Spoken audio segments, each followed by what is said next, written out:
नहीं sir, mathematical methods दिया है सर। तो उसमें क्या पढ़ना होता है? टेक्स्ट बुक में मैथमेटिकल मेथड्स में वेक्टर्स है।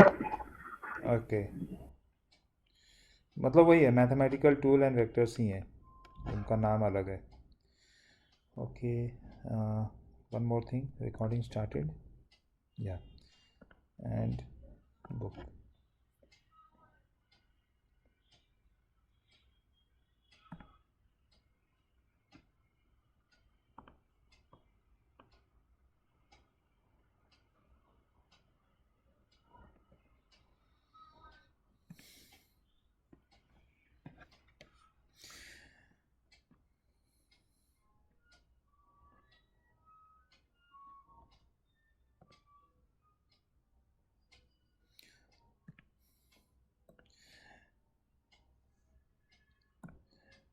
राइट, तो टेंशन पे आने से पहले ना थोड़ा और इंट्रोडक्शन पार्ट हम लोग डिस्कस करते हैं, उसके बाद फिर टेंशन पे आते हैं।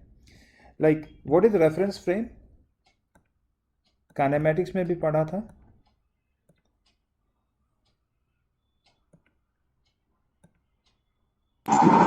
ऑब्जर्वर का views. Right, so reference frame is the frame from where observation is being done, right? So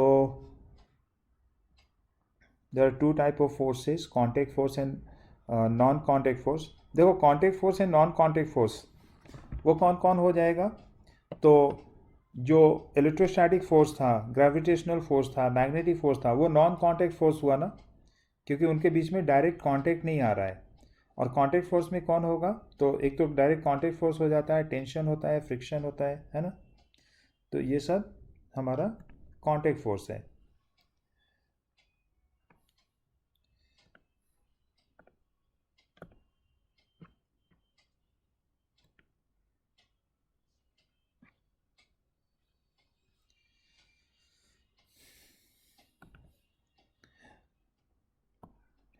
ये समझा दिया है बस, क्योंकि बुक में मेंशन है तो इसके वजह से मैंने इसे यहाँ पे लगाया है।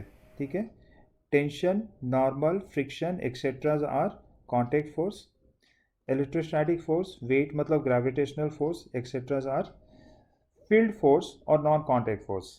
डायरेक्ट कांटेक्ट में आने के बाद फोर्स नहीं लग रहा है, वो अलग अलग लग रहा है। ठीक है,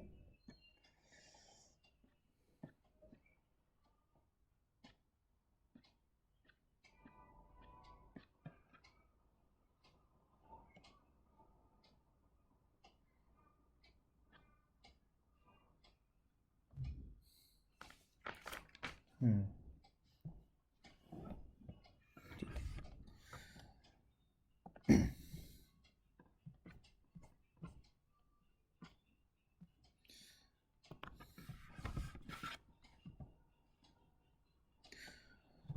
सो रेफरेंस फ्रेम सबको पता है।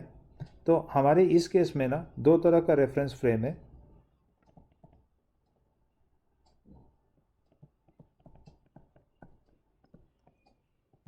Reference frame is of two types. One is with acceleration and other is uh, without acceleration. ठीक है, सो हम कहते हैं उसे inertial frame and non-inertial frame. There are two type of reference frame: inertial frame and non-inertial frame. What do you mean by inertia? inertia से क्या मतलब समझते हो? कोई तुम्हें बोले कि you are very inertial, it means that you have very little tendency to move और to change the state. Inertial property जो होता है, इनर्शिया का मतलब होता है कि बॉडी का ऐसा प्रॉपर्टी जिसके वजह से बॉडी जो है अपने स्टेट को चेंज नहीं कर पाएगा खुद ब खुद, खास करके। ठीक है, so inertia is something related to the mass. जितना ज़्यादा मास होता है बॉडी में, इनर्शिया उतना ही ज़्यादा होता है, राइट? जितना हेवी बॉडी होगा उसे मूव कराना मुश्किल है, और खुद से तो मूव करेगा भी नहीं। ठीक है, सो इनर्शियल फ्रेम किसे कहते हैं? The frame having no acceleration.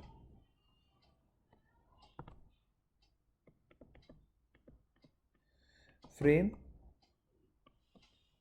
Having no acceleration. ठीक है, अगर एक्सेलरेशन 0 है तो हम इसे इनर्शियल फ्रेम कहेंगे। ठीक है, जैसे सपोज करो एक कार है which is moving with constant speed और एक ऑब्जर्वर उसके अंदर खड़ा है। Car is moving with constant speed, constant velocity. So कैसा फ्रेम है ये, इनर्शियल है या नॉन इनर्शियल है? So the answer is this is a inertial frame, क्योंकि एक्सेलरेशन 0 है इसमें, तो ये कैसा फ्रेम बना, ये इनर्शियल फ्रेम बना। ठीक है, जिसमें एक्सेलरेशन नहीं होगा। जिसमें एक्सेलरेशन होगा that will be called non inertial frame. Frame having acceleration is called inertial frame। यहाँ पे acceleration होगा तो a is not equals to 0। so same car if start accelerating और उसके अंदर ऑब्जर्वर खड़ा है तो ये inertial frame का एग्जाम्पल हो गया, नॉन इनर्शियल फ्रेम का एग्जाम्पल हो गया। ठीक है, तो जिसमें एक्सेलरेशन होता है वो नॉन इनर्शियल होता है, जिसमें एक्सेलरेशन नहीं होता है वो इनर्शियल होता है। क्यों कर रहे हैं ये सब डिस्कशन? तो जो न्यूटन्स लॉज अभी हम पढ़ेंगे, आप पहले से भी जानते हो, first second and third laws of Newton's जो है they all are valid from inertial frame only. ठीक है, ऑल लॉज ऑफ न्यूटन्स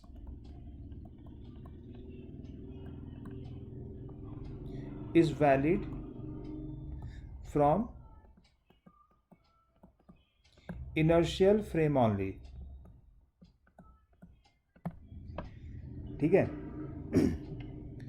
मतलब एक्सेलरेशन नहीं है ऑब्जर्वर में तभी वो सारा इक्वेशन लिखा गया है। अगर एक्सेलरेशन होगा तो हमें फिर मॉडिफाई करना पड़ेगा, देखेंगे उसके ऊपर। अर्थ के बारे में क्या ख्याल है? अर्थ इनर्शियल फ्रेम है या नॉन इनर्शियल फ्रेम है?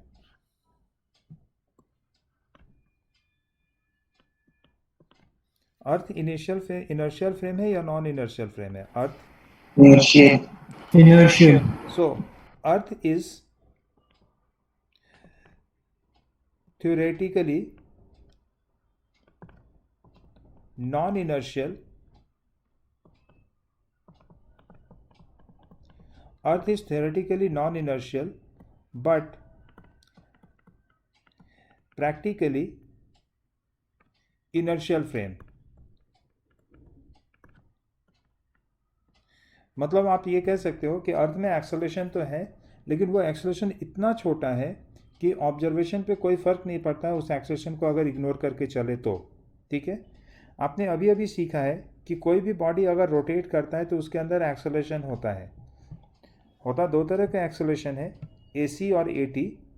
ठीक है ना, सेंट्रीपिटल एक्सेलरेशन और टेंजेंशियल एक्सेलरेशन। लेकिन AC तो रहेगा ही रहेगा, रोटेटिंग बॉडी है तो एक्सेलरेशन रहेगा ही रहेगा। सो क्योंकि अर्थ भी रोटेट कर रहा है, राइट, सो अर्थ में भी रोटेशन है तो एक्सेलरेशन है। तो अर्थ पे अगर आप खड़े हो गए तो आप तो एक्सेलरेटेड फ्रेम पे खड़े हो गए, है ना। अगर मैं अर्थ पे खड़ा हूँ तो मैं कैसे फ्रेम पे खड़ा हूँ, एक्सेलरेटेड पे या नॉन एक्सेलरेटेड पे? सो एक्सेलरेटेड फ्रेम पे खड़े हैं, right. So earth is a non inertial frame, पहला चीज़ तो क्लियर होना चाहिए, अर्थ is a non inertial frame. ठीक है, लेकिन जब हम कैलकुलेशन करते हैं तो इस एक्सेलरेशन का बहुत फ़र्क नहीं आता है तो हम इस एक्सेलरेशन को ड्रॉप कर देते हैं, तो practically it is a inertial frame. ठीक है, बट अगर क्वेश्चन आता है ना कि थ्योरेटिकल ये क्या है, अर्थ इज़ इनर्शियल और नॉन इनर्शियल, तो आपको आंसर करना है नॉन इनर्शियल, इनर्शियल नहीं आंसर करोगे, क्योंकि एक्चुअल में तो एक्सेलरेशन है, वो अलग बात है कि हम इग्नोर कर रहे हैं, right. So earth is a non inertial frame. Now coming to the 3 laws of Newton. So what was the first law? लिखने से बेहतर है कि मैं कॉपी पेस्ट करूँ यहाँ पे। देखो, first law is also called law of inertia, and law of inertia ये कहता है कि एक बॉडी पे जब तक बाहर से कोई फोर्स नहीं लगेगा, एक्सटर्नल फोर्स नहीं लगेगा, बॉडी अपने स्टेट को चेंज नहीं करेगा। अगर वो रेस्ट में है तो रेस्ट में पड़ा रहेगा, अगर वो मोशन में है तो मोशन में ही रहेगा, जैसे है वैसे ही रह जाएगा। कब? अगर बाहर से कोई फोर्स नहीं लगा तो। If there is some external force then body will change its state, right? So this is your first law, ये सबको पता है।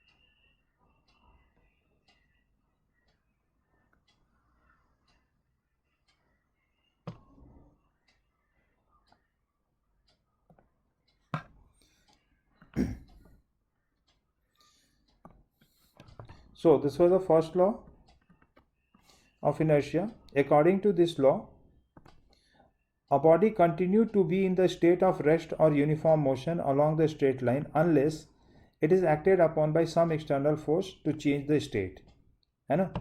जब तक बाहर से कोई फोर्स नहीं लगेगा तब तक बॉडी अपने जिस स्टेट में है उसी स्टेट में पड़ा रहेगा, ठीक है? Where the example of this? अच्छा, क्यों आता है ये? This is also called law of inertia, ठीक है? दिस is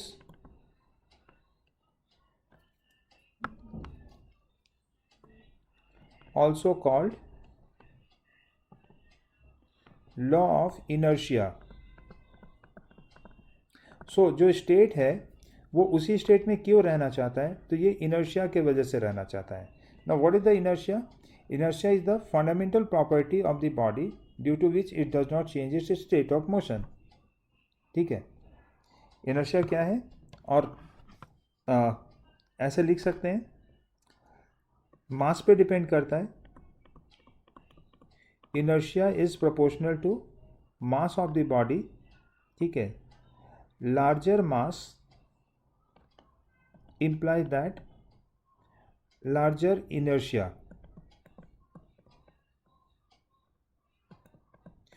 and this implies that larger inability of body to move. Move का मतलब चेंज ऑफ स्टेट, है ना? जैसे आप खुद ही सोचो ना, कुछ पेपर फ्लैक्स है, छोटे छोटे पेपर के टुकड़े हैं, उसे जब आप ब्लो करते हो, हवा देते हो, तो वो तुरंत उड़ जाता है, ठीक है? लेकिन वहीं पे कुछ हेवी पार्टिकल्स रख दो, ठीक है, हेवी बॉडी रख दो, तो उसे आप अगर हवा से पुश करोगे तो वो थोड़ी ना उड़ेगा, ठीक है?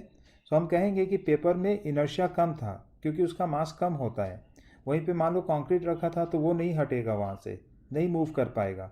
तो क्योंकि कंक्रीट का मास ज़्यादा है तो उसमें इनर्शिया ज़्यादा है, उसमें इनएबिलिटी टू मूव वो भी ज़्यादा हो गया, राइट? सो इनर्शिया क्या है वो क्लियर हो रहा है। इसी इनर्शिया के वजह से हम जब कार चलता रहता है, ये बस चलता रहता है, अगर बस में हो आप और बस अगर ब्रेक लगाए तो आपको पता है ना, आप आगे की ओर गिरते हो। जिधर बस ज़ोर से ब्रेक लगाता है हम फॉरवर्ड डायरेक्शन में गिर जाते हैं, मूव कर जाते हैं। ऐसा क्यों होता है? Because of inertia, right? उसी तरह से जब बस रेस्ट में था और मोशन में लेना चलना शुरू करता है और तेज़ी से एक्सलेट करता है तो हमें ऐसा फील होता है कि हम पीछे की ओर गिर जाएंगे। So we hold the handles strongly, right? So ऐसा ये जो हो रहा है वो इनर्शिया के वजह से हो रहा है, क्योंकि बॉडी जो था वो एक स्टेट में था पहले से, ठीक है? उसके स्टेट को हम चेंज करने का कोशिश कर रहे हैं। तो ये आगे गिरना या पीछे गिरना, why it is happening so? This is because of inertia, right? Inertia बोले तो मास ही सीधा सीधा समझना है। तो एक क्वेश्चन है यहाँ पे,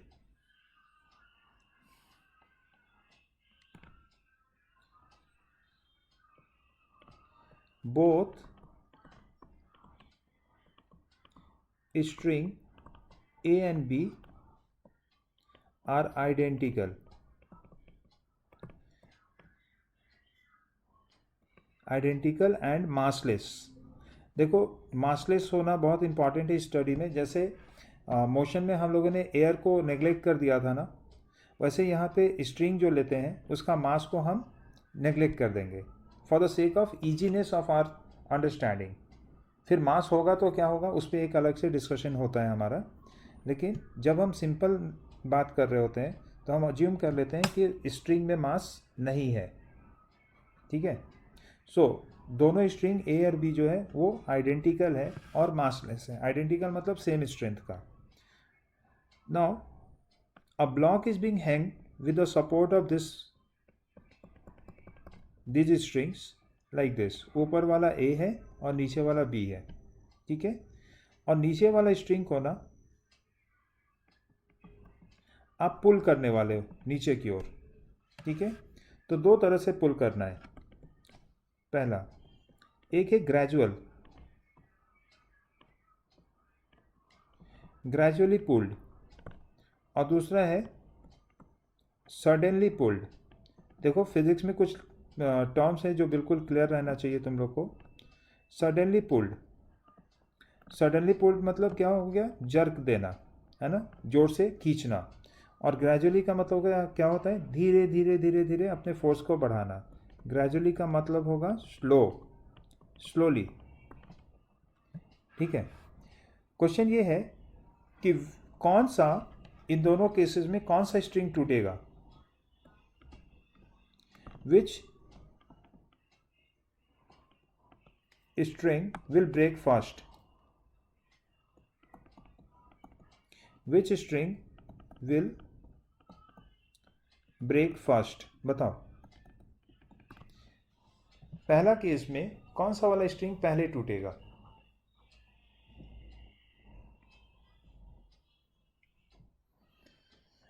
अच्छा, पुल करने के पहले का भी एक सिचुएशन को सोच लो। एक सेकेंड, थोड़ा और एक्सप्लेन कर दूं इसे। तो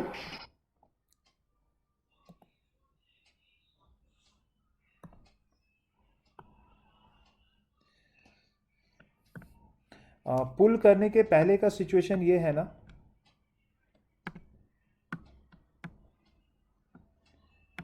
इस तरह का सिचुएशन है। ठीक है, ये ब्लॉक है, उसमें कुछ मास होगा। तो बताओ अभी किस में टेंशन ज़्यादा है या फोर्स ज़्यादा है, ए में या बी में। पुल करने के पहले की बात कर रहा हूँ। ए में ज़्यादा टेंशन है या फोर्स है because of weight of the block, और बी में तो फोर्स है ही नहीं, राइट। बी के नीचे कुछ नहीं है, बी का अपना भी मास नहीं है, तो बी में कोई टेंशन नहीं है। कृतराज कुछ कह रहे हो? Okay no sir. तो जब आप पुल करना शुरू करोगे तो दो तरह से हम पुल कर सकते हैं, एक झटके में खींच सकते हैं और एक होता है धीरे धीरे पुल करना। तो पहला केस है धीरे धीरे पुल करना। ग्रेजुअली पुल का मतलब हो गया धीरे धीरे। बताओ कौन टूटेगा पहले, ए की B? A. It is A. ठीक है, वाई? पहला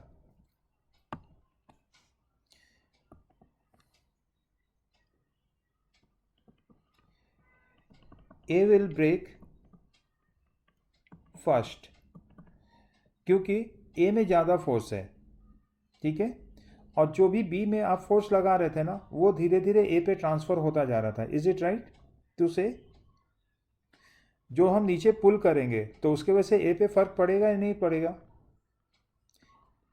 स्ट्रिंग ए बी को पुल करेंगे तो ब्लॉक नीचे आने का कोशिश करेगा, ब्लॉक नीचे आने का कोशिश करेगा तो ए भी नीचे आने का कोशिश करेगा, and so there will be increase in the tension in string A when we pull it gradually. ठीक है, since TA is greater than TB always due to gradual pull। मतलब ऐसे समझ लेना कि सिस्टम को इतना टाइम मिल जा रहा है धीरे धीरे पुल करने में कि नीचे का इफेक्ट जो है वो ऊपर ट्रांसफ़र हो जा रहा है। ठीक है, लेकिन 2 में क्या होगा, सडनली पुल किया बहुत जोर से, बी। क्या? B will break. B will break. Y?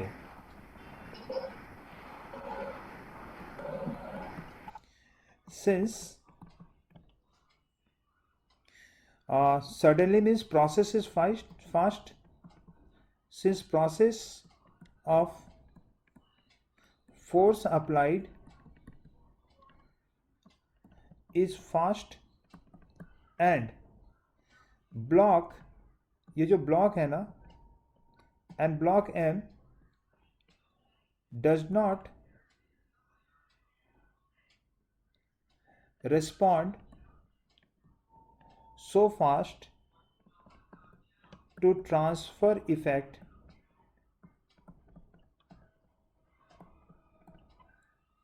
due to its inertia.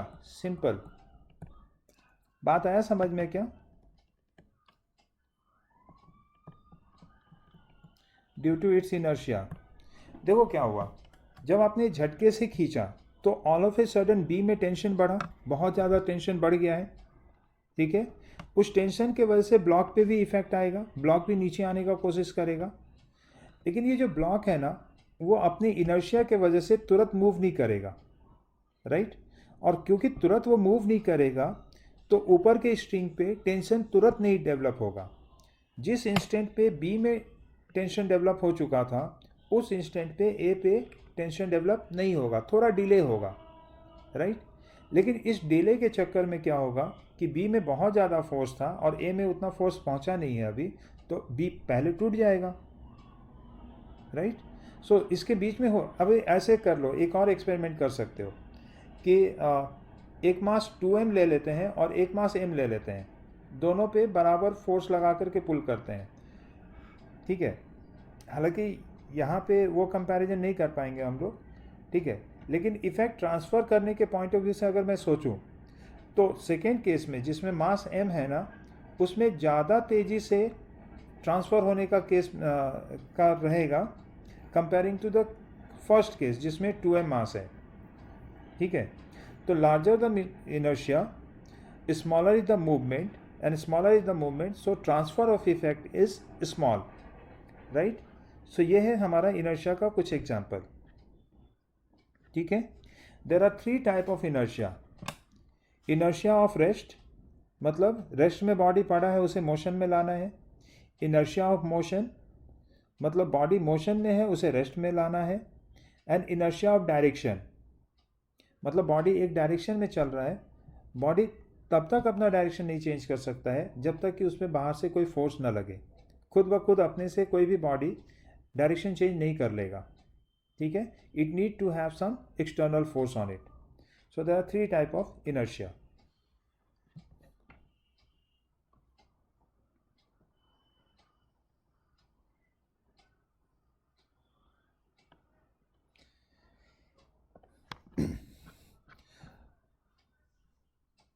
सो मेरे डेफिनेशन के हिसाब से ना, यहाँ पे सीधा सीधा इनएबिलिटी टू चेंज है ना, type of inertia. First is inertia of rest, inertia of direction and inertia of motion, ठीक है। So what is inertia of rest? एक बॉडी रेस्ट में पड़ा है, it will remain at rest unless external force act on it to move, ठीक है। इसको हम ऐसे भी बोल सकते हैं, inability of the body to change its state of rest. Rest से मोशन में आने के लिए बॉडी खुद से कुछ नहीं कर सकता है, ठीक है। Inability of the body, so inertia मतलब inability to change its state by itself. This means that a body at rest remain at rest and can not start moving on its own, यही मैं बोल रहा हूँ, ठीक है। Inertia of direction means क्या हो जाएगा? Inability of the body to change its direction on its own, खुद से अपना डायरेक्शन चेंज नहीं कर सकता है, इसे डायरेक्शन चेंज करने के लिए एक्सटर्नल फोर्स की ज़रूरत पड़ेगी, है ना। इनर्शिया ऑफ मोशन क्या हो जाएगा? इनर्शिया ऑफ रेस्ट का उल्टा। A body keep on moving with some speed, velocity, unless external force act on the body to bring it to rest, right? Inability of the body to change its state of uniform motion. Simple है, कोई मुश्किल नहीं है इसमें, ठीक है।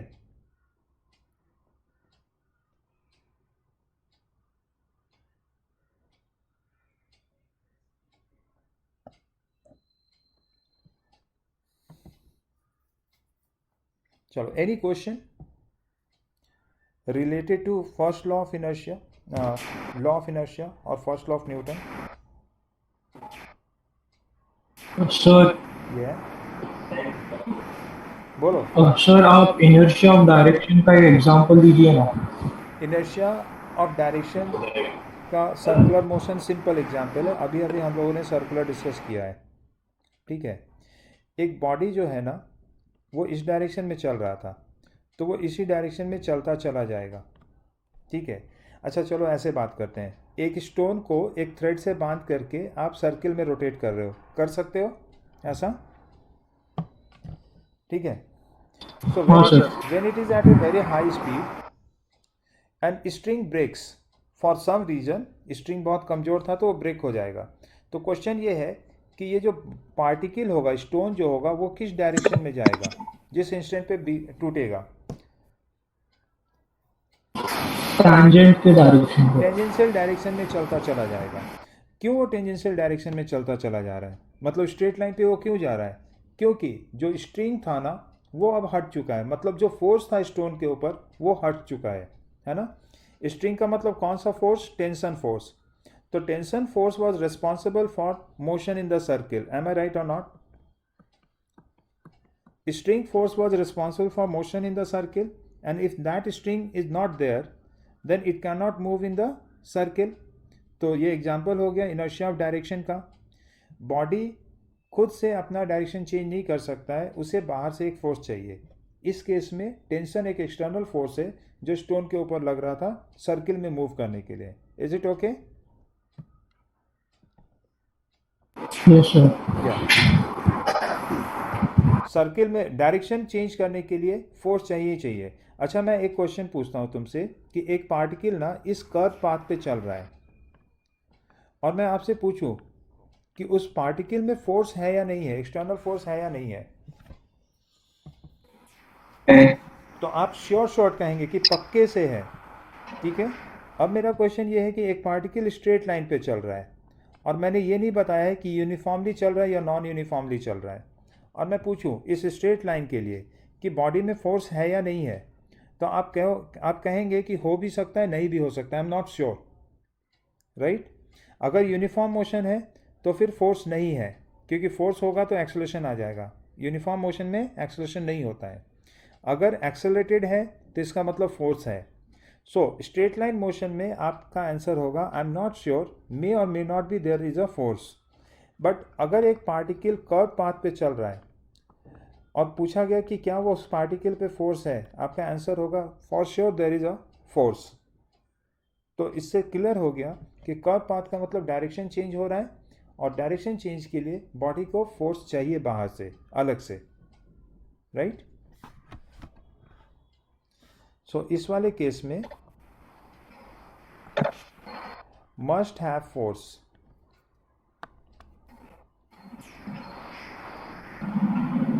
जबकि इस वाले केस में मे और मे नॉट बी.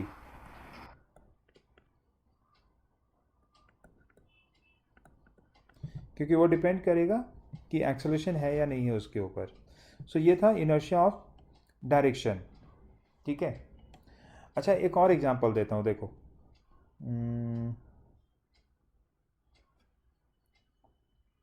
अभी एक्चुअली फ्रिक्शन नहीं बताया ना, स्मूथ सरफेस वगैरह का आइडिया नहीं होगा, तो रहने देते हैं अभी. ठीक है. Let's move to the next topic, next point. And next point होगा हमारा second law of Newton's, right. Newton's second law. And it talks about the force on the body at the rate change of momentum, right. तो पहले statement ही ले लेते हैं, उसके बाद फिर आगे डिस्कशन करेंगे.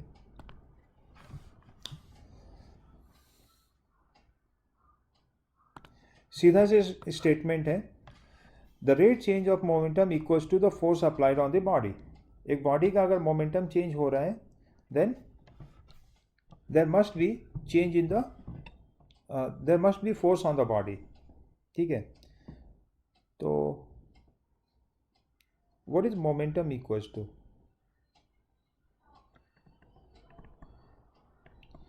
Linear momentum. What is the formula? mass into velocity. Linear momentum को स्मॉल p से डिनोट करते हैं and it's a vector quantity. ठीक है. So I am not going into definition that it is the product of mass and velocity. सीधा सीधा लिख रहे हैं. एक बॉल है जिसमें मास m है और वो v से चल रहा है. सो इसके अंदर मोमेंटम है. मोमेंटम किधर होता है? उधर होता है जिधर वेलोसिटी होता है. मोमेंटम का सिग्निफिकेंस क्या है? सो मोमेंटम का सिग्निफिकेंस एज सच नहीं होता है बॉडी में, लेकिन जब ये बॉडी किसी दूसरे बॉडी से टकराएगा ना, तो फिर समझ में आएगा कि मोमेंटम का यहाँ पे इम्पॉर्टेंस है. तो मास एंड वेलोसिटी का कॉम्बिनेशन ये बताता है कि किसी चीज़ से जब ये टकराएगा ना तो कितना इम्पैक्ट छोड़ेगा. जैसे ये एक बॉल है, ये बॉल जा कर के इससे टकराएगा. ठीक है. So how much impact this ball will have, it will depends on the momentum of the body. Right. इसका एक सिंपल एग्जांपल ऐसे दे सकता हूँ मैं कि एक ही वॉल है, लेकिन उस वॉल से एक कार टकरा रहा है जा कर के, और दूसरा जो है एक हेवी ट्रक है जो टकरा रहा है. ठीक है. ट्रक का मास ले लो, लेट से 10,000 किलोग्राम, एंड कार का मास ले लो, लेट से 500 किलोग्राम. ऐसा कुछ हो सकता है. लोडेड ट्रक है तो बहुत ज़्यादा हेवी होगा वो. ठीक है. अब खुद ही बताओ कि दोनों अगर सेम स्पीड से चलता 2 मीटर पर सेकेंड से, तो दीवार पे किसका इम्पैक्ट ज़्यादा होता? ट्रक का और कार का? ट्रक का ज़्यादा इम्पैक्ट आएगा. ठीक है. दोनों सेम स्पीड से अगर वॉल को हिट करता तो. लेकिन अगर मैं ये बोलूं कि ये चल रहा है 100 मीटर पर सेकेंड से और ये चल रहा है 50 मीटर पर सेकेंड से, 5 मीटर पर सेकेंड. ट्रक चल रहा है 5 मीटर पर सेकेंड से, और जो कार चल रहा है ना वो 100 मीटर पर सेकेंड से चल रहा है. किसका इम्पैक्ट ज़्यादा होगा? तो answer will be both will have equal impact. Why? क्योंकि अब जरा मोमेंटम का कॉम्बिनेशन देखो. मोमेंटम दोनों पे, how much is the momentum in car? 50,000 है ना, m into v. And how much is the momentum in truck? That is also 50,000. तो अभी समझ में आ रहा है मोमेंटम एक्चुअली जब कोलिजन होता है तो क्या इम्पैक्ट छोड़ेगा, उसको जज करने का एक पैरामीटर है हमारे पास. अदरवाइज मोमेंटम का ऐसा और कोई यूज़ है ही नहीं. ठीक है. So momentum is defined as m into v. Right. Change in momentum.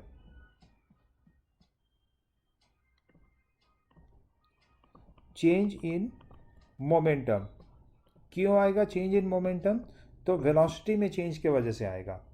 So delta p equals to m into delta v. Actually mass के भी चेंज से आ सकता है, तो वो मैं आगे डिस्कस करता हूँ. बट फिलहाल मैं वेलोसिटी चेंज के ऊपर बात करने वाला हूँ और मोमेंटम चेंज के ऊपर. तो ऑलरेडी इस पर डिस्कशन हुआ है. अभी लास्ट टाइम भी इलास्टिक कोलिजन तुम लोगों ने सीखा था प्रोजेक्टाइल में.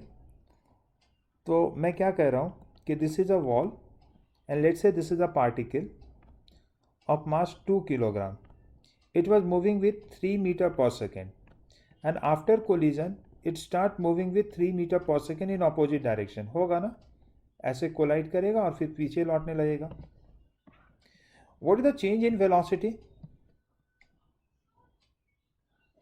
What is delta v in this case?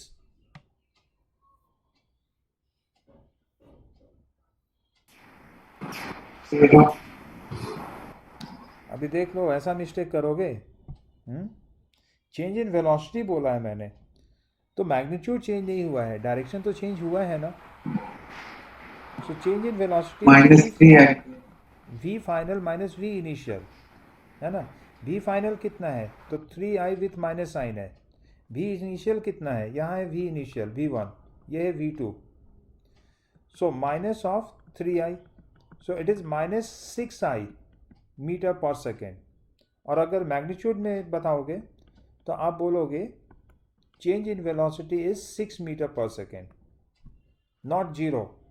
Change in speed अगर मैं पूछता तो आप जीरो बोलते. So what is change in momentum? तो change in momentum equals to v m into delta v. सो m is 2 and change in velocity is 6, it is 12, है ना. What is the unit? Kilogram meter per second. Is it okay with everyone? समझ में आया ये चीज़? एक और बताओ, और किसी को कुछ क्वेश्चन है तो बताओ. This is example 1. Second is example 2. और एग्जाम्पल 2 में क्या किया है कि फ्लोर पे एक बॉल को मैंने u स्पीड से थ्रो किया था और उस बॉल का मास m है. तो ये यहाँ आकर के टकराएगा, पॉइंट O पे आके टकराएगा और फिर ये यहाँ से बाउंस बैक करेगा. तो ये U से ही बाउंस बैक कर रहा है. जब ऐसा होता है ना कि U से हिट करे, U से बाउंस बैक करे, तो उस केस में एंगल ऑफ इंसिडेंस और एंगल ऑफ रिफ्लेक्शन भी इक्वल हो जाता है, क्योंकि एनर्जी का लॉस नहीं है. इसलिए my question is, what is the change in momentum of the ball? What is change in momentum of the ball?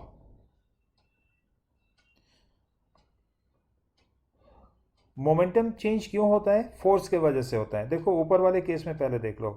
Wall के वजह से बॉल के ऊपर किधर फोर्स लग रहा था? लेफ्ट साइड लग रहा था, ठीक है. और बॉल का मोशन जो है वो चेंज हो गया, राइट से लेफ्ट हो गया था. So force is responsible for change in velocity. Change in velocity means change in momentum. So momentum क्यों चेंज होता है? फोर्स के लगने से पार्टिकल के ऊपर, बॉल के ऊपर, ठीक है. नाउ इस केस में जब बॉल को तुमने फ्लोर पे फेंका तो क्या बॉल के ऊपर फोर्स लग रहा था? बहुत कम समय के लिए कांटेक्ट में आया था, लेकिन यस, यहाँ पे बॉल के ऊपर फोर्स लग रहा था. किधर फोर्स लग रहा था? बॉल के ऊपर. बता सकते हो?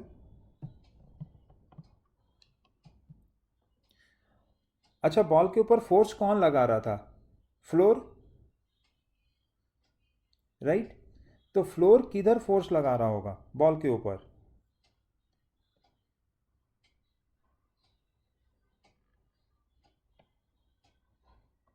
वेलोसिटी चेंज हुआ है ना, तो वेलोसिटी चेंज हुआ है मतलब फोर्स लग रहा है, और फोर्स जो है वो इस डायरेक्शन में लग रहा है, ऊपर की ओर, ठीक है.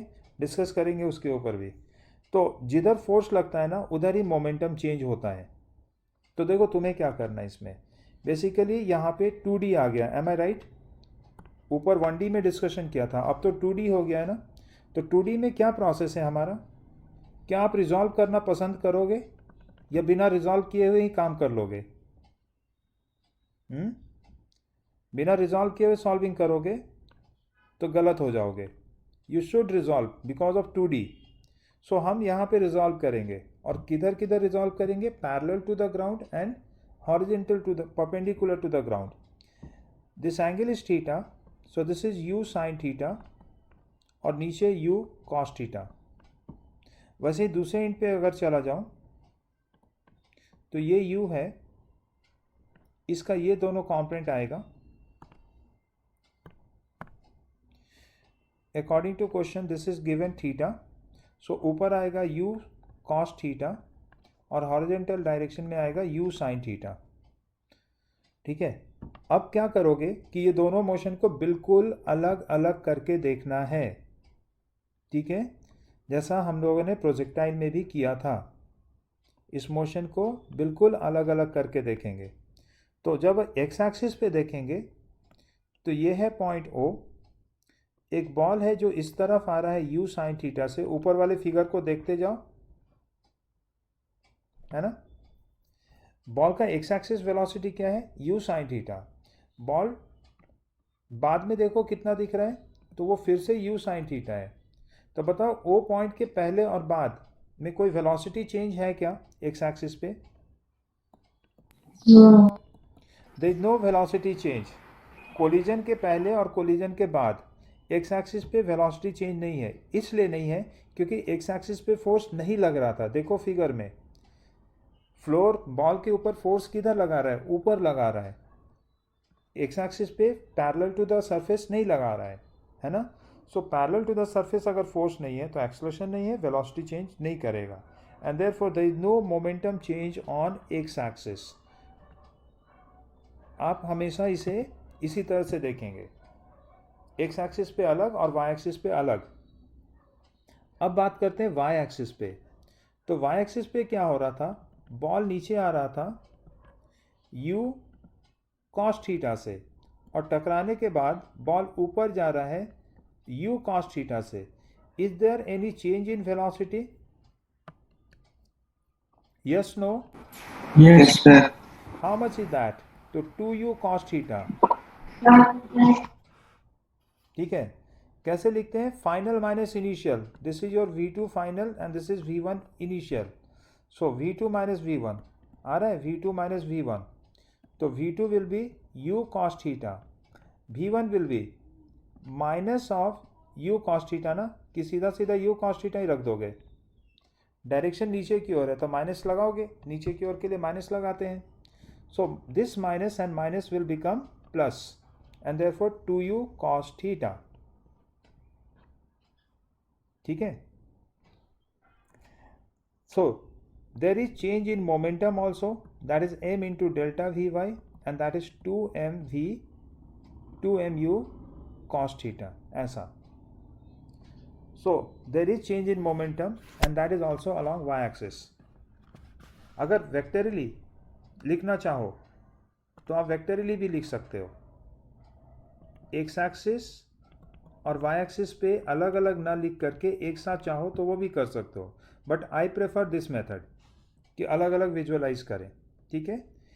अब मुझे बताओ what is initial momentum. p1 कितना है, फिगर देखो और बताओ. m into velocity vector vi. So it is m into u sin theta I minus u cos theta j. See the figure and tell me if you understood this. और किसी को कोई doubt है यहाँ पे?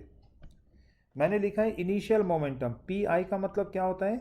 Initial momentum. अब तक में आई और एफ का मतलब सबको समझ में आना चाहिए, है ना. आई मतलब इनिशियल, एफ मतलब फाइनल. तो इनिशियल का मतलब कोलिजन के पहले. तो मास इंटू वेलोसिटी वेक्टर. और फिगर देखो, वेलोसिटी वेक्टर क्या लिखने का है? तो 2i sorry u sine theta i होना चाहिए, और नीचे जा रहा है so u cos theta j with minus sine होना चाहिए. ठीक है. अब जरा मुझे फाइनल मोमेंटम बताइएगा.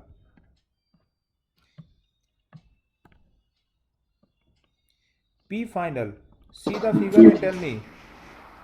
m into u, yes, plus u cos theta j.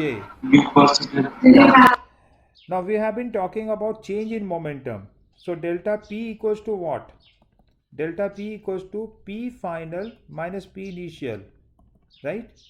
तो इसका मतलब ये दोनों इक्वेशन को माइनस करना पड़ेगा. देखो माइनस करके क्या आ रहा है. क्या i कैंसिल हो रहा है? माइनस करोगे तो u sin theta I and u sin theta I, they will cancel out with each other. u cos theta and minus of minus u cos theta दोनों प्लस हो जाएगा. So 2mu cos theta into j. This is the result. और यही result हम लोगों ने अलग अलग करके भी निकाला है यहाँ पे. So guys, you got how to find change in momentum.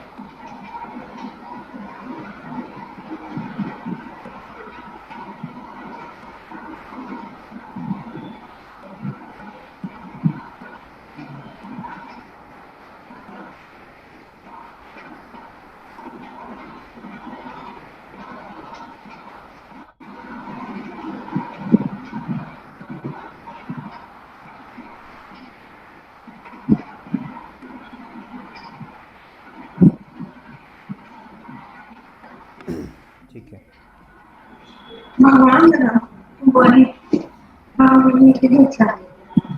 चलो इसे सॉल्व करके बताओ आप लोग.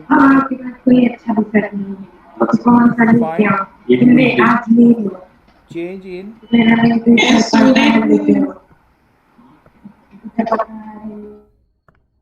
Find change in momentum. And what is given? There is a wall.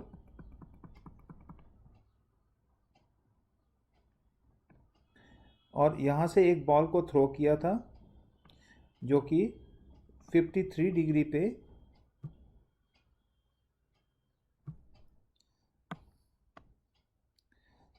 37 degree पे 10 मीटर पर सेकेंड से थ्रो किया था, ठीक है। और वो बॉल जो है वो रिफ्लेक्ट करके ऐसे जा रहा है और ये 53 डिग्री हो गया और स्पीड जो है ना वो 5 मीटर पर सेकेंड हो गया बिकॉज ऑफ सम लॉसेस, ठीक है।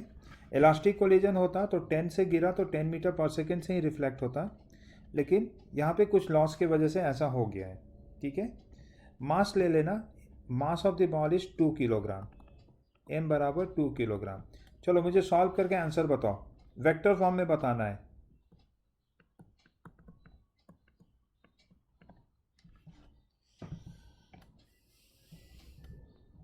सबसे पहले क्या मोमेंटम में चेंज है, ये समझ में आता है? तो यस, मोमेंटम में चेंज है क्योंकि डायरेक्शन भी चेंज हुआ है और साथ के साथ स्पीड भी चेंज हो गया है, मैग्नीट्यूड भी चेंज हो गया है। सो मोमेंटम में तो चेंज है, तो आपको वही चेंज इन मोमेंटम निकालना है वेक्टर फॉर्म में। जब मैं बोलता हूँ वेक्टर फॉर्म तो आई जे, और आई जे के लिए वेलोसिटी कॉम्पोनेंट लेना ही पड़ेगा।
Yes, Riddhi, how to proceed this?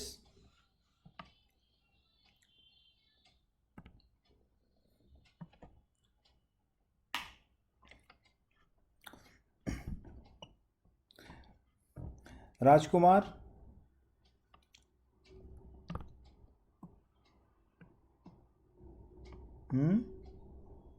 सो सबसे पहले वेलोसिटी को रिजॉल्व करने का है, इधर एंड इधर।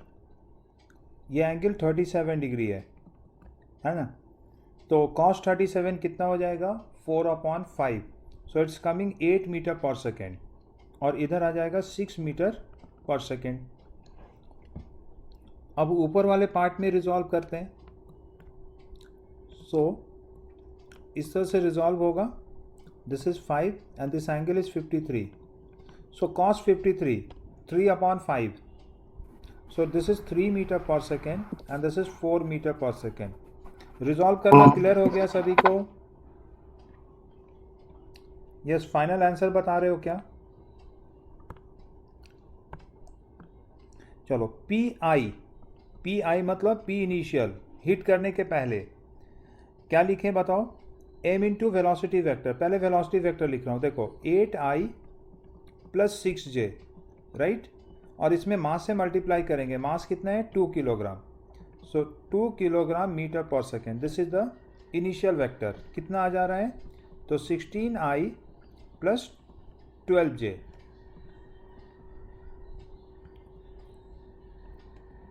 P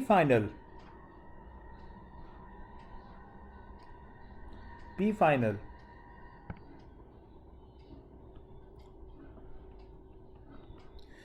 so mass is 2 and velocity vector देखो तो 3i plus 4j, right.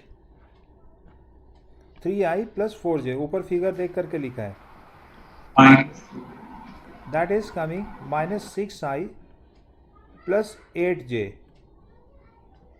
kilogram meter per second. Change in momentum delta p क्या होता है बताओ? P final minus p initial. So minus कर रहे हैं. So it's coming minus 22i minus 4j. Am I right? बताओ. Yes, sir. Yeah. Yes, sir. So this is the change in momentum. If you want to see the magnitude change, तो magnitude के लिए square root कर दीजिएगा. 22 square plus 4 square root cover. अब सवाल ये उठ रहा है कि दोनों डायरेक्शन में, अच्छा एक्स एक्सिस पे किधर आ रहा है चेंज? तो माइनस डायरेक्शन में आ रहा है. ठीक है ना. माइनस 22 का मतलब एक्स एक्सिस पे इस डायरेक्शन में चेंज है. And that is obvious. Why? Because of wall. ये जो दीवार था ना, इस पार्टिकल के ऊपर लेफ्ट साइड फोर्स लगा रहा था. That's true. लेकिन ये वाई एक्सिस पे निगेटिव डायरेक्शन में भी चेंज बता रहा है. दैट इज दिस डायरेक्शन, नीचे की ओर. तो ये कहाँ से आया फोर्स? ये आया फ्रिक्शन फोर्स. आगे डिस्कस करूँगा, बस मैं यहाँ इंट्रोड्यूस करा दे रहा हूँ कि नीचे की ओर जो दिख रहा है ना चेंज इन मोमेंटम, उधर जरूर एक फोर्स लगा है. मतलब निगेटिव वाई एक्सिस पे भी एक फोर्स लगा है. और वो निगेटिव वाई एक्सिस पे फोर्स कौन होगा? तो वो होता है फ्रिक्शन फोर्स. ठीक है. जो परपेंडिकुलर डायरेक्शन में लगा है उसे हम कहते हैं नॉर्मल कॉन्टैक्ट फोर्स. दोनों ही फोर्स है, दोनों ही कॉन्टैक्ट फोर्स है. फ्रिक्शन फोर्स भी कॉन्टैक्ट फोर्स है एंड नॉर्मल कॉन्टैक्ट फोर्स भी कॉन्टैक्ट फोर्स है. नॉर्मल वर्ड का मतलब क्या होता है? Perpendicular to the surface. ठीक है. So this was the change in momentum. समझ में आया सभी को?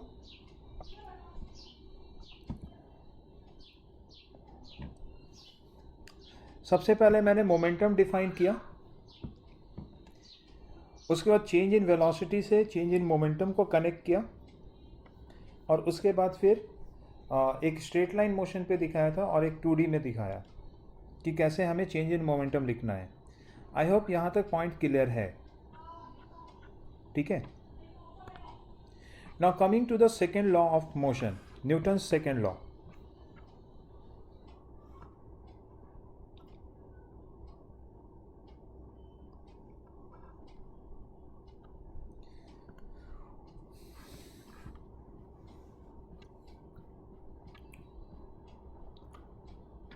So rate change of momentum is equals to the force acting on the body. सीधा सीधा.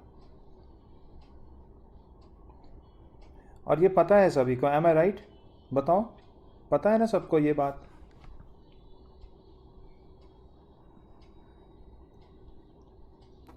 Yes, sir. यस. बट उसके आगे जो डिस्कस कर रहे हैं वो पक्का से नहीं पता होगा तुम्हें. देखो, according to this law the rate change of linear momentum. Rate change को कैसे एक्सप्रेस करते हैं मैथमेटिकली? बोलो जरा मुझे. dp upon dt. Am I right? Yes, sir. Rate change of momentum, p for momentum. तो rate change of momentum is proportional to the external force applied on the body. जो जितना external force लग रहा होगा ना, उसी के proportional ये होता है. ठीक है. सो प्रोपोर्शनल टू एफ एक्सटर्नल. ठीक है. और एक्सपेरिमेंटली प्रूफ किया गया है कि यहाँ पे प्रोपोर्शनलिटी कांस्टेंट 1 ही आता है. So F external is equals to D P upon D T. ये है बेसिक डेफिनेशन ऑफ फोर्स. ठीक है. अभी मोमेंटम है तो यहाँ पे एक्सेलरेशन हो जाएगा. तो ये this F external is equals to M into A. F external equals to M into A, यहीं से आता है. बट अभी हम लोग सीधा सीधा एम इंटू ए पे नहीं पहुँचेंगे, थोड़ा और डिटेल में देखेंगे कि क्या होता है. ठीक है. पहला तो मोमेंटम चेंज हो रहा है, एक्सटर्नल फोर्स लग रहा है, and this change takes place always in the direction of force applied. वो वेक्टर से इंडिकेट कर दिया है मैंने. ठीक है. जिधर फोर्स होगा उधर वेलोसिटी चेंज कर जाएगा. और सो this is your second law. ठीक है. अब यहाँ पे पॉइंट क्या है वो समझो।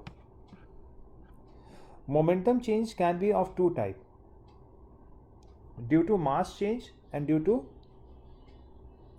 Velocity change. तो F external equals to P के जगह m इंटू वी लिख सकते हैं क्या? Momentum m into v. तो अब यहाँ पे दो दो वेरिएबल हम ले लेंगे, मास को भी और वेलोसिटी को भी। बताऊँगा कि कहाँ पे मास वेरिएबल होता है, ठीक है। अभी पहले मान करके चलो कि दोनों ही वेरिएबल है। तो क्या हम यहाँ प्रोडक्ट रूल लगाएंगे? Tell me. सो v को छोड़ा मैंने तो मास का डिफ्रेंशिएशन किया dm अपॉन dt, बीच में आएगा प्लस। उसके बाद m को छोड़ा तो v का डिफ्रेंशिएशन हो जाएगा dv अपॉन dt, राइट। सो यहाँ पे दो टर्म आ रहा है, dv upon dt, rate change of velocity, तो ये तो एक्सेलरेशन है, दिस is acceleration a। dm upon dt क्या है? रेट ऑफ मास चेंज, मास का कम होना या ज़्यादा होना, ठीक है। इस फोर्स को हम कहते हैं थ्रस्ट फोर्स।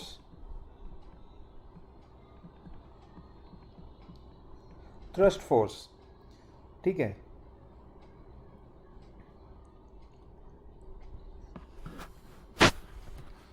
इसमें और भी चीज़ आता है, मतलब यहाँ पे माइनस आ जाता है, वो सब पे अलग से बात करना होगा। But this term is called thrust force. So F thrust equals to minus v relative into D M upon D t. अब सर ये माइनस कहाँ से आ गया? तो ये सब पे अलग से बात करेंगे, लेकिन एक जनरल फार्मूला, मास के वजह से अगर फोर्स आता है तो उसे हम कहते हैं थ्रस्ट फोर्स, ठीक है।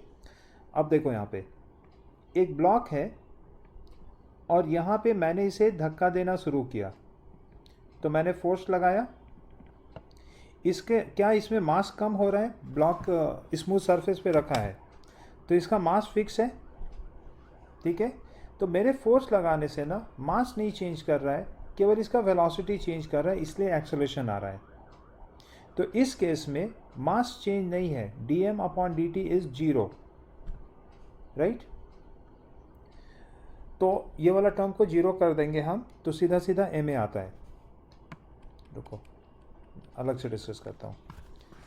पहले तो ये डिफरेंशिएशन क्लियर होना चाहिए, जिसमें दोनों को ही वेरिएबल बना दिया है। उसके बाद थ्रस्ट फोर्स का फॉर्मूला ये होता है, और ये कहाँ पे लगता है अभी उस पर बाकी है डिस्कशन करना। तो मैं ले लेता हूँ केसेस, ठीक है।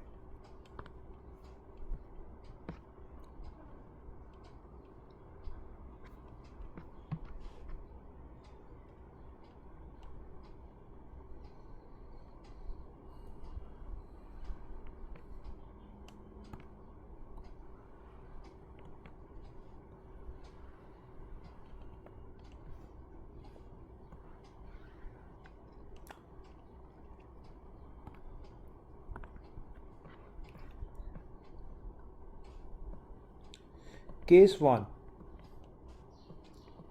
if dm upon dt equals to 0, this implies that mass is constant, mass change नहीं कर रहा है, जो कि अभी एग्जांपल दिया मैंने। सो अगर मैंने एक फोर्स लगाया तो वो फोर्स के वजह से ब्लॉक में क्या आ जाएगा? सीधा सीधा एक्सेलरेशन आ जाएगा, ठीक है। एंड जो फॉर्मूला था एफ एक्सटर्नल का, जनरल फॉर्मूला लिखो तो v into D M upon D T plus m into d v upon D T, ये फॉर्मूला था जनरल। बट अभी के केस में मास चेंज नहीं कर रहा है, तो D M upon D T को 0 रखेंगे। तो क्या ये f external equals to m into A आ जाएगा, है ना। D upon D T is acceleration a। तो जब मास कांस्टेंट रहता है तो फोर्स का पूरा पूरा असर कहाँ जाता है? वेलोसिटी चेंज में चला जाता है। दैट्स इट, ठीक है। केस नंबर 2,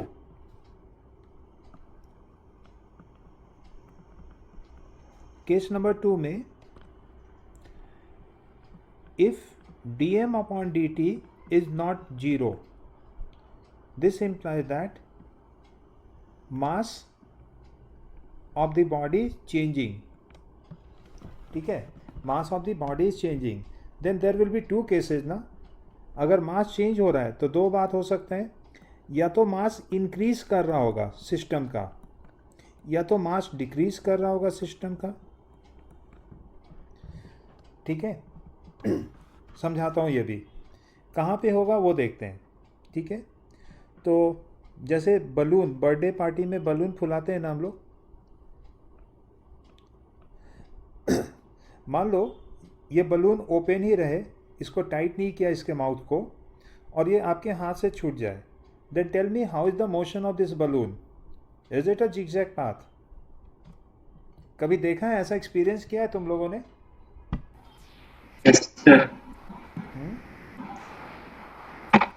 कि बलून आप Yes, एयर sir. डाल रहे हो इसके अंदर और वो छूट जाए, या फिर नहीं छूटता है तो खुद से ही छोड़ देते हैं.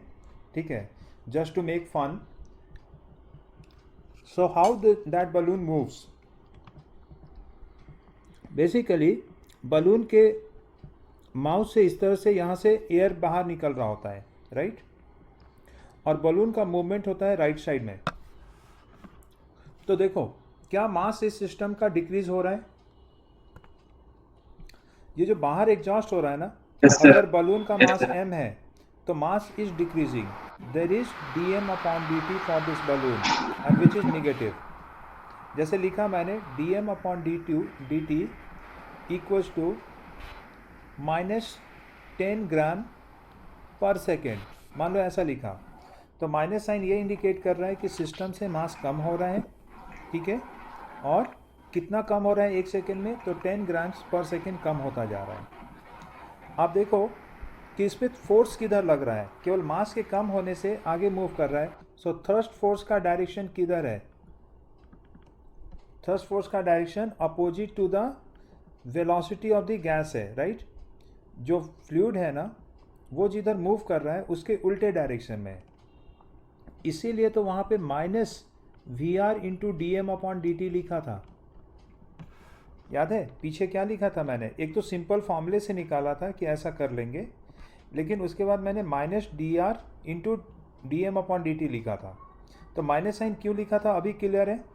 रिलेटिव वेलोसिटी जिधर होता है ना, उसके उल्टे डायरेक्शन में थ्रस्ट फोर्स लगता है. I hope I made my point clear to all of you. Same is the mechanism for rocket propulsion also, isn't it?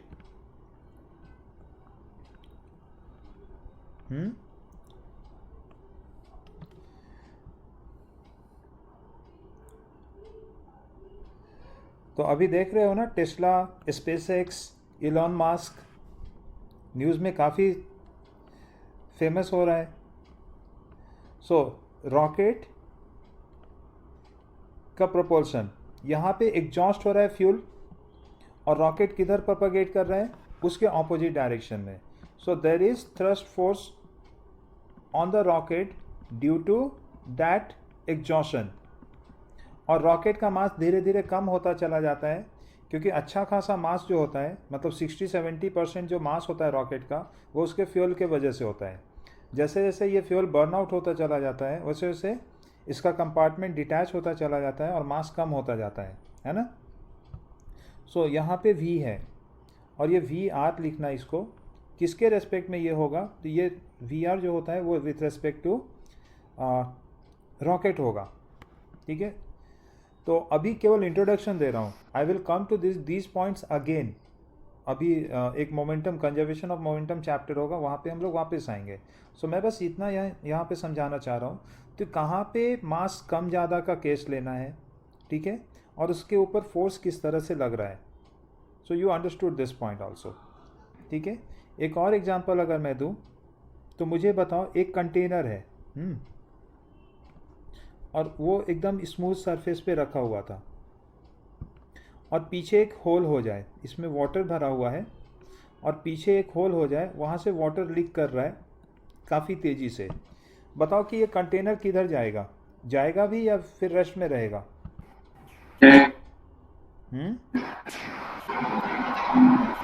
तो it will go on the right side. So इस पे right side में एक thrust force लग रहा होगा. ठीक है. सो इसके वजह से, अच्छा इस एग्जांपल में, ये 3 एग्जांपल मैंने दिया है, क्या इस फिगर में मैंने कहीं भी एक्सटर्नल फोर्स शो किया है? Yes, sir. यहाँ पे बलून, रॉकेट एंड कंटेनर का केस लिया है. इसमें कहीं से भी मैंने ये दिखाया है कि एक्सटर्नल फोर्स भी लगा रहे हैं हम? No. एक्सटर्नल फोर्स यहाँ नहीं लग रहा है. सो अगर मैं इक्वेशन लिखना चाहूँ, ये मेन इक्वेशन जो है ना, यहाँ से उठा करके अगर मैं आगे की बात करूँ तो क्या होगा वो देखो.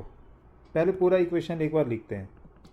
F external equals to minus V into D M upon D T plus M into A. चलेगा? ये इक्वेशन सबको क्लियर है अभी? आप चाहो तो सिंपल फॉर्म में लिख लो, ये तो एडजस्टेड है, केवल ऐसे लिख लो. v into D M upon D t into m into d v upon D t, जिसे ए लिख दिया मैंने. ऊपर का एग्जाम्पल में मैंने एक्सटर्नल फोर्स नहीं दिया है तो 0 लेंगे.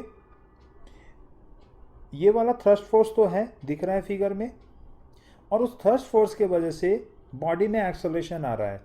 तो 0 बराबर v d M upon D T plus M into this.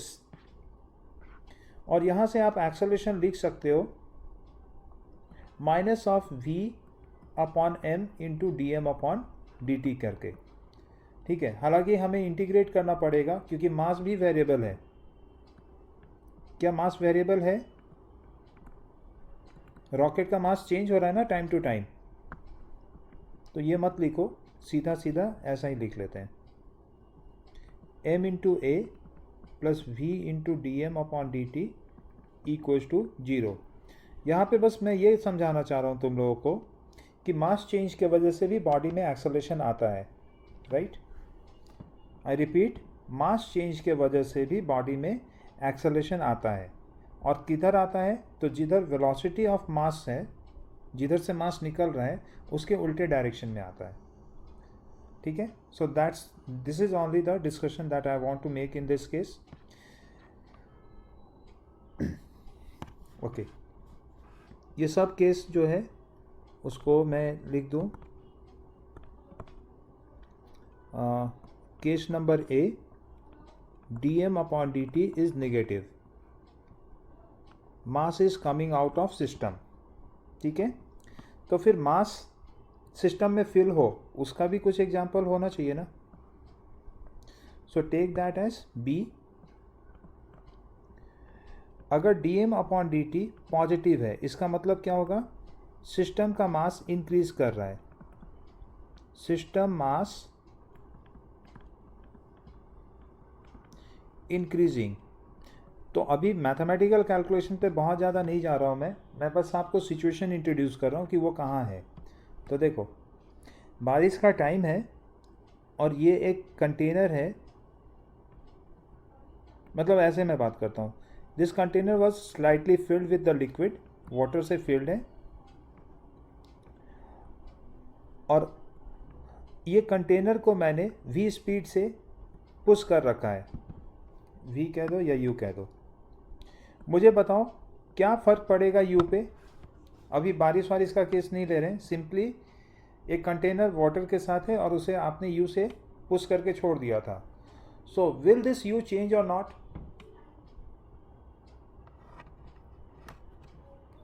Will this u change or not?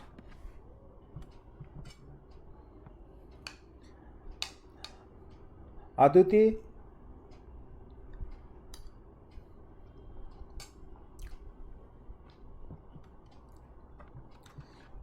Rajesh,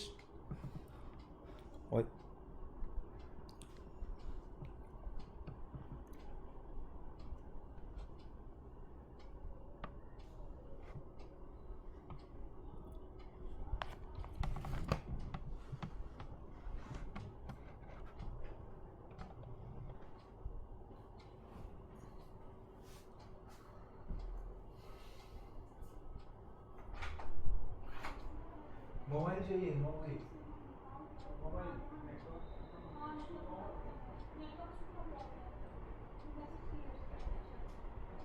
mobile भी ऑफ कर दो।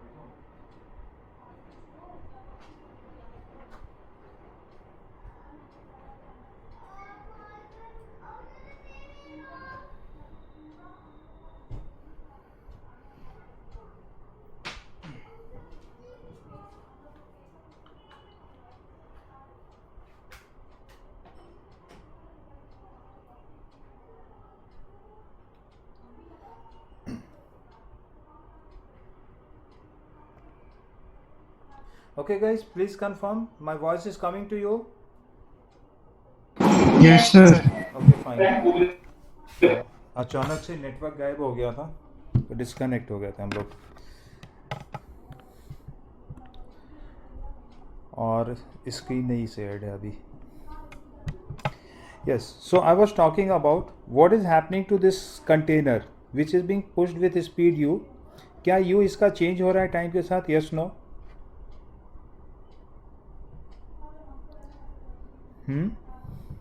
Yes, sir. क्यों चेंज होगा? होगा सर. क्यों? कोई फोर्स चाहिए ना मुझे? सर वो मास उसका फोर्स नीचे डालते रहेगा तो कम होगा स्पीड. नहीं तो मास जो है उसके वजह से फोर्स नीचे आ रहा है mg. This is what you are talking about. Yes sir. हाँ, तो फोर्स जो है वो नीचे की ओर है, तो इस फोर्स के वजह से यू क्यों चेंज होने लगा? डायरेक्शन अलग अलग है ना, जिधर फोर्स होता है उधर चेंज होता है. I am talking about x axis, so you have to tell me any force on x axis. Is there any force on x axis? The answer is no. यहाँ पे x axis पे कोई force नहीं है. ठीक है, देखो अगर मैं यहाँ पे खड़ा हो जाता और फोर्स लगाता तो आप कहते कि हाँ x axis पे फोर्स है, लेकिन अभी नहीं है. ठीक है, और mg नीचे लग रहा है. So you will not change, you will remain constant because there is no force from outside. अब हो गया क्या कि बारिश शुरू हो रहा है. ठीक है, मतलब पहले क्या था, तो पहले ना तो एक्सटर्नल फोर्स था और पहले ना तो मास चेंज हो रहा था. तो ना फोर्स है ना मास चेंज हो रहा है, तो एक्सेलरेशन जीरो हो गया, और एक्सेलरेशन जीरो तो u कांस्टेंट हो गया. ठीक है, पहले का केस था. अब क्या हो रहा है कि बारिश हो रहा है, तो बारिश के वजह से कंटेनर में वाटर इंक्रीज कर रहा है क्या? Please tell me yes no. So is it the case of dm by dt greater than zero? Mass increase करते जा रहा है सिस्टम का. अगर सिस्टम से Yes, मास sir. डिक्रीज होता है तो हम उसे निगेटिव लेते हैं dm बाई dt को. अगर सिस्टम में मास इंक्रीज होता है तो dm बाई dt को क्या लेना है? पॉजिटिव लेना है. राइट? तो अब देखो क्या होगा. External force is still not there. Understand? You all understand this point? External force के लिए आपको खुद खड़ा होना पड़ेगा या आपके फ्रेंड को खड़ा होना पड़ेगा यहाँ पे, जो धक्का दे कंटेनर को. ठीक है, so external force is still not here. So F external equals to v dm upon dt plus m into dv upon dt. External force is zero, but क्या dm अपॉन dt भी zero है? No, dm upon dt तो है, और इसलिए body में acceleration होगा, मतलब कुछ तो होगा, वेलोसिटी चेंज होगा. सो ये है dm upon dt plus m into a. ठीक है, सो होगा. ये पहले का केस था, नीचे वाला पहले का केस था, और ऊपर में जो लिखा है वो जब बारिश होने लगा है तब का केस है. ठीक है,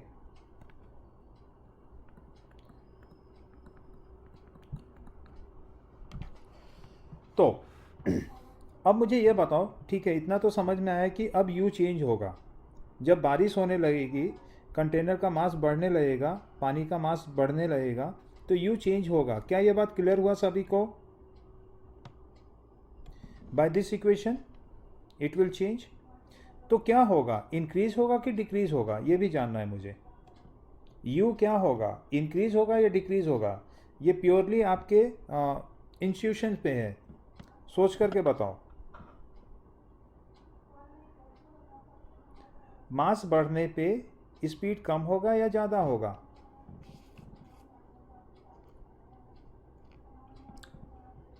अभी बहुत टाइम ले लिया, कुछ तो बोल दो।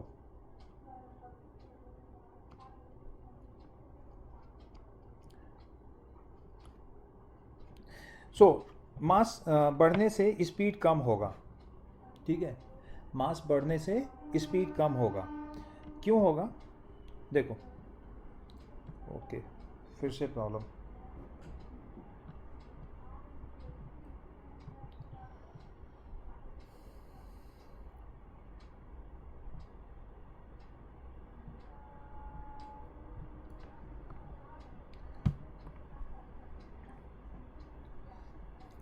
Okay, I was saying that कि मास के बढ़ने से स्पीड इसमें कम होगा। कैसे? वो देखो, m into a equals to minus of v into D M upon D t, ठीक है। अब देखो, ये जो m d M upon D t है ना, वो पॉजिटिव है, तो एल एच एस इसका निगेटिव आ रहा है, मतलब एक्सेलरेशन निगेटिव आ रहा है। अभी एक्सेलरेशन निगेटिव होने का क्या मतलब होगा? रिटार्डेशन होना। तो मास बढ़ते जाएगा ना, तो मास इसका कम होते जाएगा। ये केस है यहाँ पे, ठीक है। अभी टेंशन मत लो कि इसके ऊपर कोई न्यूमेरिकल वगैरह बहुत ज़्यादा आने वाला है, क्योंकि इतना सारा वेरिएबल लेकर के मैंने सिखा दिया तुम लोग को। This is just an introduction part कि D M upon D T positive होता है तो इसका क्या मतलब होगा, निगेटिव होगा तो क्या मतलब होगा, और उसकी वजह से क्या फ़र्क होता है। अब तो एकदम ये सब तो बिल्कुल प्रैक्टिकल एग्जाम्पल्स है, आपको पता है कि ऐसा ही होता है, कुछ और हो ही नहीं सकता है ना। सो दिस वॉज द रिलेशन। हाँ, और ये ए हो गया, ये बी हो गया। अब इसके अलावा ए और बी तो है ही, मास मतलब चेंज कर रहा है, साथ के साथ एक्सटर्नल फोर्स भी है, तो आप पूरा पूरा इक्वेशन यूज़ करोगे, ठीक है।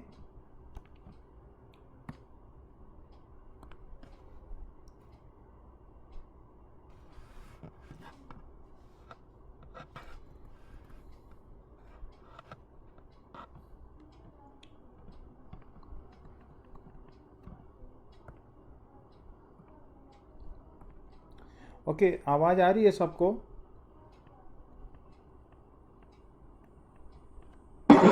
Yes sir. आ रही है, लेकिन अभी इतने देर में ना 2 से 3 बार डिस्कनेक्ट होकर के वापस कनेक्ट हुआ है।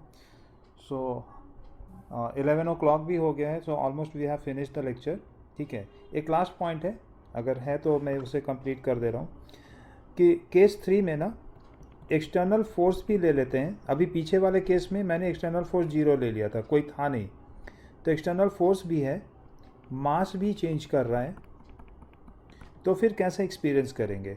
तो मैं फिर से तुम लोगों से पूछता हूँ, अभी तुमने बताया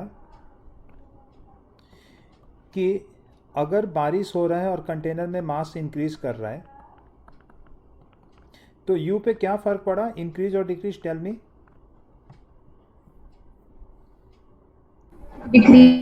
यू डिक्रीज कर रहा है, तो अगर मैं चाहूँ कि नहीं ये डिक्रीज ना हो, तो उसके लिए मुझे एक फोर्स लगा देना पड़ेगा इधर साइड से, कि जो डिक्रीज हो रहा है वेलोसिटी में उसे मेकअप करने के लिए मैं एक्सटर्नल फोर्स लगा दूं। तो अब यहाँ पे एक्सटर्नल फोर्स आ जाएगा, ठीक है। एंड मे बी कि आप यू को कांस्टेंट रखें, whatever you want to do, but अब एक एक्सटर्नल फोर्स आ जाएगा जो इस यू के चेंज को भी एडजस्ट कर सकेगा। तो इस केस में क्या क्या हो रहा है, एक्सटर्नल फोर्स भी 0 नहीं है, मतलब एक्सटर्नल फोर्स है, मास भी चेंज कर रहा है, then what is the rule? तो सीधा सीधा इसमें मैं बोलूँगा कि जो ओरिजिनल फॉर्मूला लिखा था वो पूरा यूज़ कर लेना है यहाँ पे।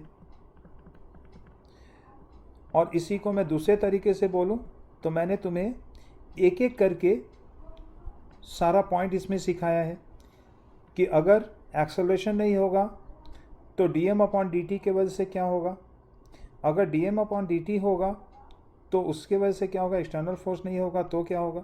तो सारा केस कि ये नहीं होगा तो क्या होगा, एक बार में इंडिविजुअली करके बता दिया, और अब लास्ट में हमने क्या किया, सबको कंबाइन कर दिया है कि एक्सटर्नल फोर्स भी है, मास चेंज भी हो रहा है, और वेलोसिटी भी है या एक्सेलरेशन भी है, ठीक है। So one last question on this is,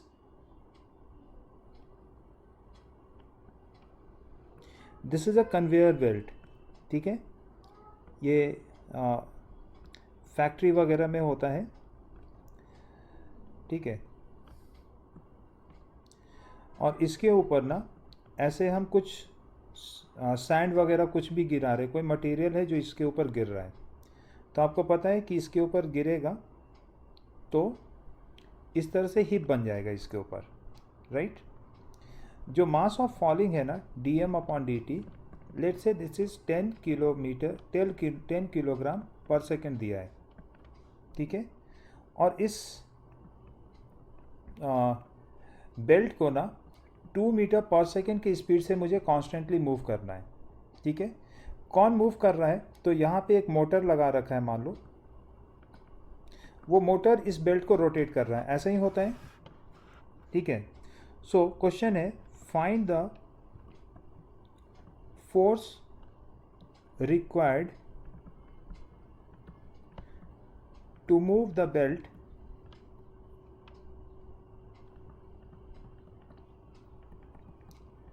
with constant speed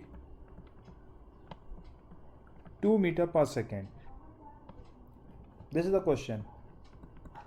बोलो।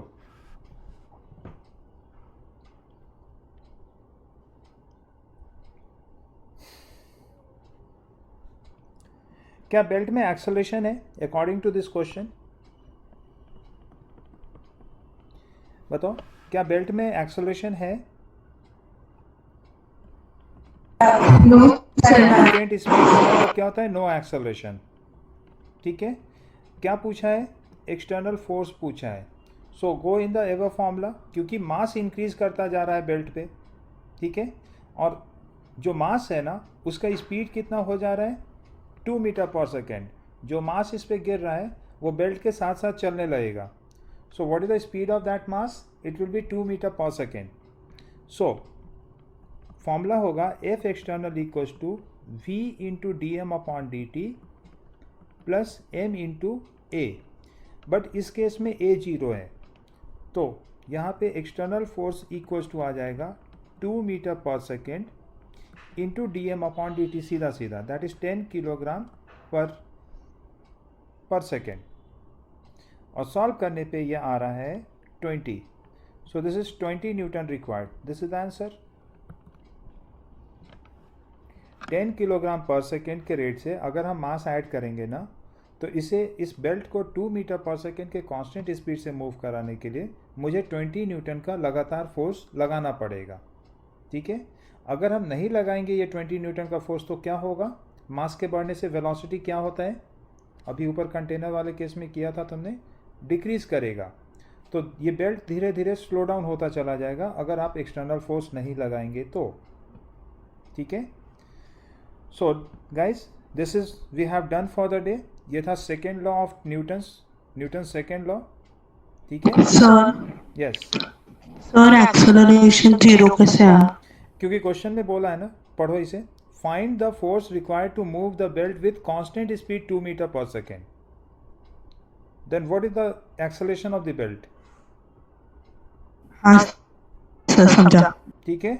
और इसमें सिस्टम कौन है जिसमें मास ऐड हो रहा है? तो बेल्ट इज द सिस्टम जिसके ऊपर मास हम ऐड करते जा रहे हैं बाहर से, राइट।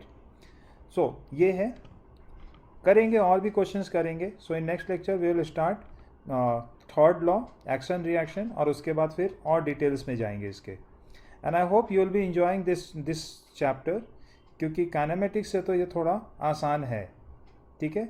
कुछ पहले से पढ़ा हुआ है तो आप कनेक्ट भी कर लेते हो। Okay guys, so we are ending up this session. Bye bye everyone.